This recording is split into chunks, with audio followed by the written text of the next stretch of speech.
So hello, good evening everybody. My name is Shivam Jagdish and welcome back to the channel.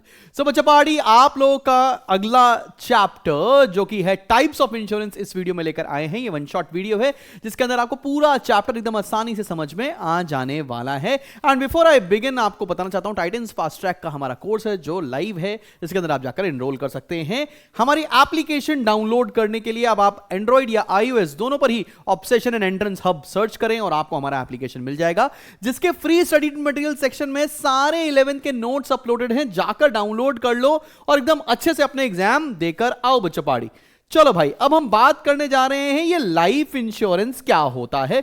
वैसे तो maximum बच्चों को पता होता है कि लाइफ के साथ रिस्क नहीं लेना चाहिए। तो लाइफ इंश्योरेंस का मतलब क्या होता है? मेरे जाने के बाद मेरी फैमिली को फाइनेंशियल हेल्प मिल सके, उसके लिए हम इंश्योरेंस कंपनी से एक लेजिट अमाउंट का इंश्योरेंस कराते हैं, एक ठीक ठाक अमाउंट का इंश्योरेंस कराते हैं, जिसको हम लाइफ इंश्योरेंस के नाम से जानते हैं। ठीक है, life insurance is not a contract of indemnity because sum assured is always payable and only at the time of payment is uncertain.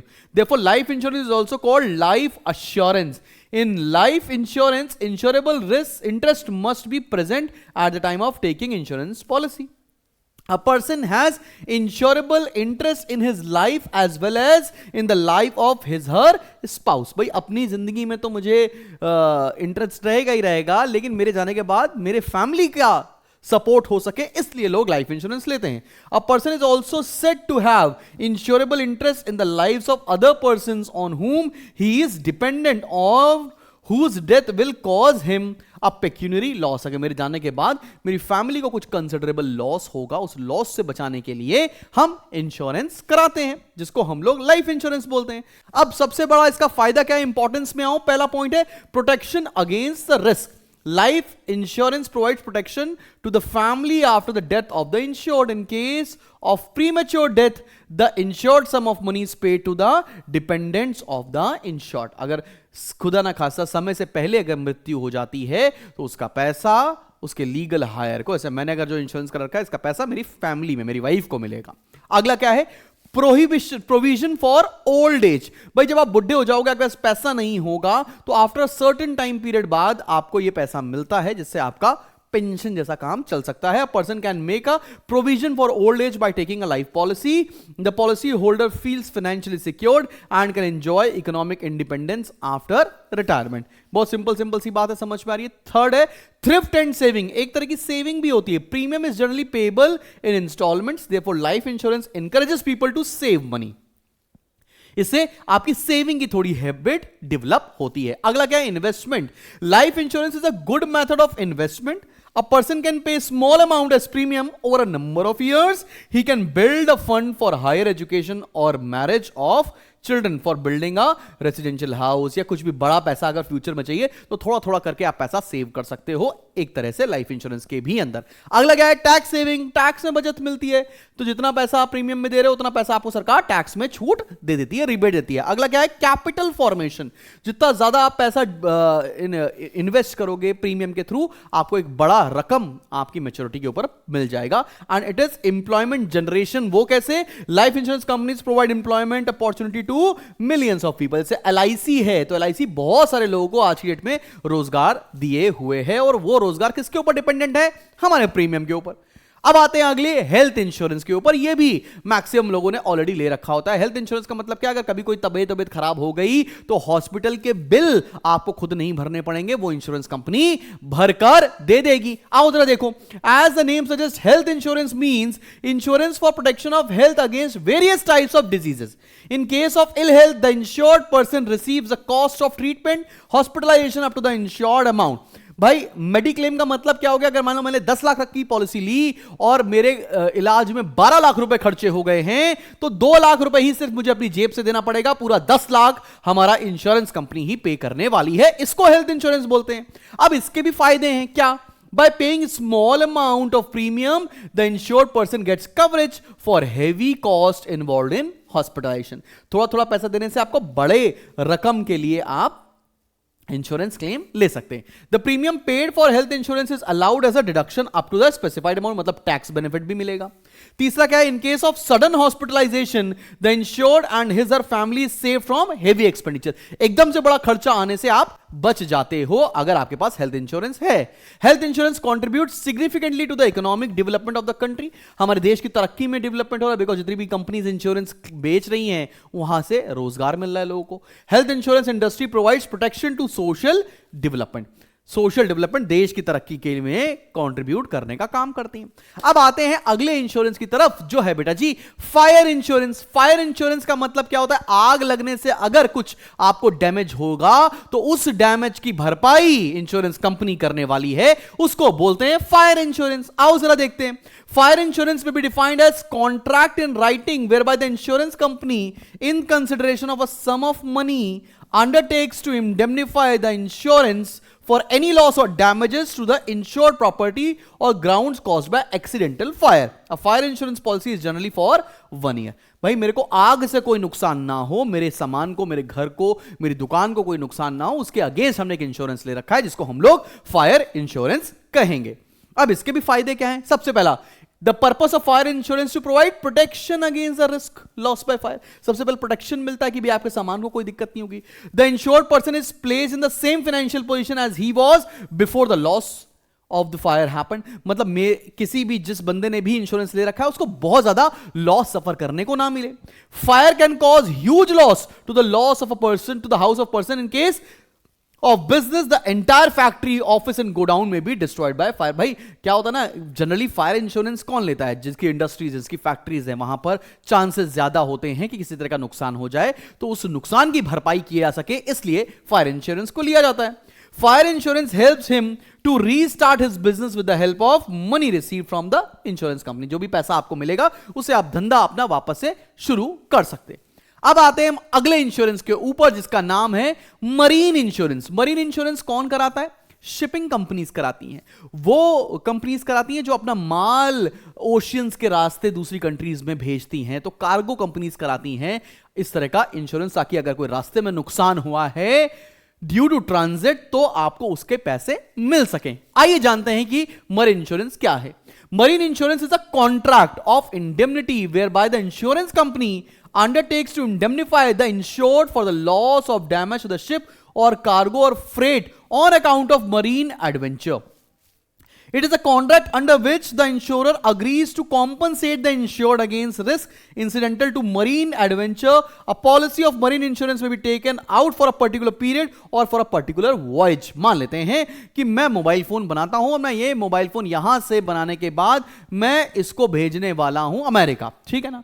तो मैंने इस कार्गो का इंश्योरेंस करा लिया है फॉर अ सिंगल ट्रिप कि भाई ये जो माल जा रहा है मेरा, अगर कोई नुकसान हुआ तो इंश्योरेंस कंपनी मुझे उसकी भरपाई करके देगी। या मेरी शिप्स चलते हैं तो मैं अपने शिप्स, अपने जहाज का इंश्योरेंस करा लेता हूं कि अगर ये इस रास्ते पर जाने वाले हैं, अगर कोई भी डैमेज हुआ तो कंपनी आपको पैसा देगी। इसको बोलते हैं मरीन इंश्योरेंस। क्या बात समझ में आ रही है? इसके भी इंपॉर्टेंस देखते हैं बेटा। A marine insurance policy provides protection. सबसे पहला क्या होता है? रिस्क के अगेंस्ट प्रोटेक्शन मिलने वाला है, पहला इंपॉर्टेंस। दूसरा क्या है? is one of the oldest types of insurance. It plays a vital role in foreign trade. Foreign trade में एकमात्र इंश्योरेंस होता है जिसको हम लोग मरीन इंश्योरेंस बोलते हैं। It provides protection against the risk to both the importers and exporters and shipping company. Importer भी इंश्योरेंस करा सकता है, एक्सपोर्टर भी करा सकता है और शिपिंग कंपनी तो करा ही सकती है। तो तीनों पार्टीज का इंश्योरेंस यहां पर होता है। In marine insurance, insurable interest must exist both at the time of insurance and at the time of marine loss. Owner of good ships, captain and employees of the ship have such interest. भाई सामान में किसका interest होगा? जो भेज रहा है, जो खरीद रहा है और जो शिपिंग कंपनी है। क्लियर है कि नहीं क्लियर? चलें भाई अगले इंश्योरेंस पर आते हैं जो कि आज के डेट में बहुत ही ज्यादा कॉमन इंश्योरेंस है, जिसको बोलते हैं मोटर व्हीकल इंश्योरेंस। मतलब अपनी गाड़ी का इंश्योरेंस करवाना। अभी लेटेस्ट में मैंने भी कराया है तो मैं आपको बताता हूं। मोटर इंश्योरेंस है type of non life insurance that covers the following type of risk. गाड़ी की चोरी हो गई, गाड़ी किसी से लड़ गई, गाड़ी में कुछ खराब हो गया, उन सब चीज का इंश्योरेंस होता है जिसका पैसा आपको इंश्योरेंस कंपनी पे करेगी। रिस्क ऑफ लॉस और damage to motor vehicles, car, scooters, motorcycles, autos जितने भी हो सकते हैं, due to accident, fire, theft etcetera, मतलब चाहे एक्सीडेंट हो जाए, चाहे आग लग जाए, चाहे थेफ्ट हो जाए, या किसी और रीजन से अगर आपको गाड़ी को नुकसान हो रहा है तो भरपाई इंश्योरेंस कंपनी करेगी। Risk of injury, death of the driver, जो गाड़ी चला रहा है अगर उसको इंजरी हो गई, उसकी डेथ हो गई तो उसका भी कॉम्पनसेशन देगी। साथ में risk of loss due to injury और डेथ ऑफ थर्ड पार्टी, मेरी गाड़ी से किसी और को चोट लग गई, किसी और का डेथ हो गई तो उसका भी कंपनसेशन इंश्योरेंस कंपनी देगी। तो किस किस चीज का इंश्योरेंस मिलता है? आपकी गाड़ी का, आपके ड्राइवर का, और आपकी गाड़ी से किसी और का अगर चोट लगी है तो उसका भी पैसा इंश्योरेंस कंपनी देगी। अब इसके फायदे क्या हैं आओ जानते हैं। The owner of motor vehicle receives cost of the vehicle in case of loss by fire, कुछ भी खराब हो गया, लॉस हो गया, थेफ्ट हो गया तो आपको आपकी गाड़ी का पैसा मिल जाएगा। The compensation payable to the third party in case of accident can also recovered from the insurance company, आपकी गाड़ी से किसी को चोट लग गई है तो आपको देने की जरूरत नहीं है, इंश्योरेंस कंपनी उसका भी पैसा दे देगी। A person who earns his livelihood from taxi, auto, bus is deprived permanently from his source of income, तो उसको भी अगर मतलब ड्राइवर है उसको भी चोट लग गई तो उसका भी पैसा इंश्योरेंस कंपनी देगी ताकि उसको पैसा मिलता चले, उसका भी जीवन यापन चलता रहे। अब आते हैं फिडिलिटी इंश्योरेंस के ऊपर। Fidelity insurance means insurance policy that provides protection against the risk और caused by fraud or dishonesty or embezzlement on the part of the employees of the insured। अब बहुत इंपॉर्टेंट है ये आपके एग्जाम के लिए। Fidelity insurance a contract between an insurance company and the employer, अगर employees कोई चीट करके चले जा रहे हैं और कंपनी को नुकसान हो रहा है तो उसका कंपनसेशन भी इंश्योरेंस कंपनी से लिया जा सकता है, इसको फिडिलिटी बोलते हैं। Fidelity insurance is taken when employees are in charge of cash and goods of employer. भाई मान लेते हैं कि मेरा एक बहुत बड़ा सा बिजनेस है और उस बहुत बड़े से बिजनेस में कैशियर बैठता है और कैशियर ने पैसे चुराकर भाग गया, तो मेरे को तो लॉस हो गया, उस लॉस की भरपाई मैं कहां से करूंगा? इंश्योरेंस कंपनी के थ्रू। और कौन सा इंश्योरेंस लूंगा? Fidelity insurance. क्या बात समझ में आ रही है? अब इसके फायदे क्या हैं? Fidelity insurance protects an employer from the financial loss, financial loss, dishonesty employees से बचाता है। The employer is guaranteed against the loss up to amount of policy, जितने की पॉलिसी ले रखी है उतने का लॉस हम क्लेम कर सकते हैं। The insurance company compensate the employer for the loss suffered on account of dishonesty, fraud on the part of the employees. तो ये बात तो आपको समझ में आ गई। अब आते हैं अगले इंश्योरेंस की तरफ जिसका नाम है सोशल इंश्योरेंस। सोशल इंश्योरेंस क्या है? Is an insurance that provide social security to working class, मतलब एम्प्लॉइज को सिक्योरिटी मिलती है। Employee state insurance, workman compensation scheme, provident fund, pension, group insurance and unemployment insurance are examples of social insurance. मतलब employees के interest को protect करने के लिए ये सोशल इंश्योरेंस कराया जाता है, जिसमें अगर एम्प्लॉय रिटायर हो गया तो उसको पेंशन मिलेगी, किसी की तबीयत हो गई खराब, एक्सीडेंट हो गया तो वर्कमैन कंपनसेशन फंड से पैसा मिल जाएगा, लाइकवाइज। ठीक है, बात समझ में आ रही है? Under social insurance both the employees and the employer make periodical contributions with और without a subsidy from the government. तो एम्प्लॉयर भी कॉन्ट्रीब्यूट करता है और एम्प्लॉय भी कॉन्ट्रीब्यूट करता है towards the premium of this insurance. Clear है? गवर्नमेंट की सब्सिडी की कोई जरूरत नहीं है। अब इसके फायदे क्या हैं? After retirement an employee gets a substantial amount, retirement के बाद एम्प्लॉयज को एक अमाउंट मिल जाता है जिससे उसके आगे की जिंदगी चल सकती है, जिसको पेंशन बोलते हैं। अगला, they will also become burden on the society. Social insurance provides social security to the employees and his her dependents, आपके जितने भी डिपेंडेंट्स हैं उसको कहीं ना कहीं प्रोटेक्शन देने का काम सोशल इंश्योरेंस करता है। So this is it from the entire chapter. तुम जाओ ये नोट्स डाउनलोड करो और बहुत अच्छे से अपने चैप्टर की प्रिपरेशन करिए। कॉमर्स का ऑलमोस्ट सिलेबस कंप्लीट करा दिया है मैंने, 3 चैप्टर अभी और बाकी हैं जो मैं कंप्लीट कराने वाला हूं। मिलते हैं बहुत जल्दी एक नेक्स्ट वीडियो के साथ। Keep smiling and keep learning. This is me Shubham Jagdish signing off.